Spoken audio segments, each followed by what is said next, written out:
Президент жолдауларында еңбекқорлық пен адал еңбекті қоғамның басты құндылықтарының бірі ретінде айқындап келеді. Бүгінде ауыл тұрғындарының жеке қосалқы шаруашылықты дамытып, жерді тиімді игеруі осы ұстанымның нақты көрінісі. Шу ауданының Бірлікүстем ауылындағы Өмірәлиевтер отбасы осы бағытта көпке үлгі болып отыр.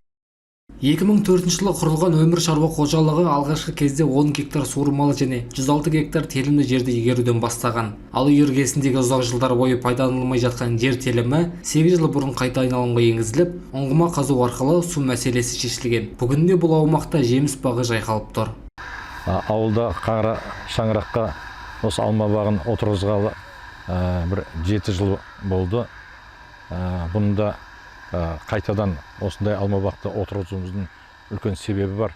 Әкеміз өмір бақи қызметкер болса да, бірақ біз бала кезде алма бағын көлеңкесінде өскен балаларымыз. Алма бақ, жүзім өте үйде мол болатын.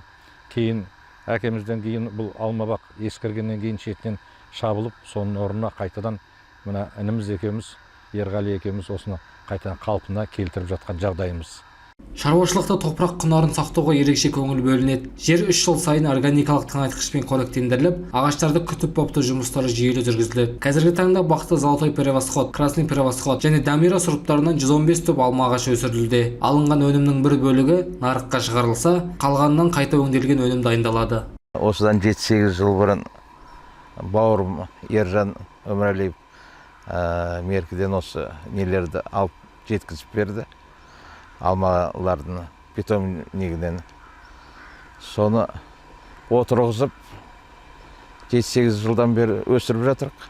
Үй іргесіндегі жерді тиімді игеру, еңбекті табыс көзіне айналдыру және табиғатқа ұқыпты қарау ауылдағы тұрақты тіршіліктің маңызды негізі. Өмірәлиевтер отбасының тәжірибесі еңбекқорлық пен іскерліктің нәтижесі ретінде көпшілікке үлгі болып отыр.